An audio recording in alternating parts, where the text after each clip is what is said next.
அனைவருக்கும் வணக்கம்.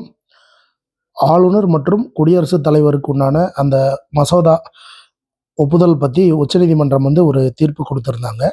குறிப்பிட்ட காலவரைக்குள்ள ஒப்புதல் கொடுக்கணும்னு சொல்லி, அது சம்பந்தமாக ஆர்டிகிள் நம்பர் 143/1 கீழே குடியரசுத் தலைவர் ஜனாதிபதி திரௌபதி முர்மு அவர்கள் உச்சநீதிமன்றத்துக்கு 14 கேள்விகளை முன் வச்சிருக்காங்க. அதாவது ஆலோசனைகளை முன் வச்சிருக்காங்க.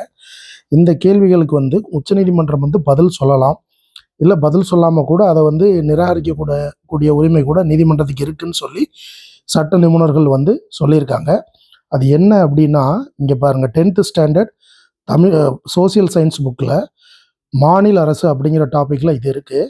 இதில் என்ன கொடுத்துருக்காங்கன்னா, சட்டப்பிரிவு 361 கீழ் 1 ஆளுநருக்கான சிறப்புரிமைகள் சொல்லி கொடுத்துருக்காங்க. தனது பணிகள் மற்றும் அதிகாரத்தை செய்ய வேண்டும் என எண்ணுவதிலும் செயல்படுத்துவதிலும் எந்த நீதிமன்றத்திற்கும் பதிலளிக்க வேண்டிய அவசியம் இல்லை.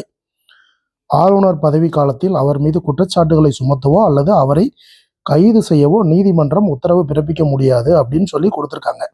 இது ஆளுநருக்கு உண்டான சிறப்புரிமைகள் 361/1 கொடுத்துருக்காங்க. அதை தான் நம்ம ஜனாதிபதி அவர்கள் கேட்ட கேள்வியில் 4வது பாயிண்ட் இங்கே இருக்குது. அதன்படி கவர்னர் எடுக்கும் முடிவுகளை ஆய்வு செய்வதற்கு 361வது பிரிவு தடை விதிக்கிறதா அப்படின்னு சொல்லி நீதிமன்றத்திட்ட ஒரு கேள்வி கேட்டிருக்காங்க. ஸோ இது இன்னைக்கு கரண்ட் அஃபேர்ஸ், பாலிட்டி ரிலேட்டடாக வரக்கூடிய ஒரு கரண்ட் அஃபேர்ஸ். நன்றி.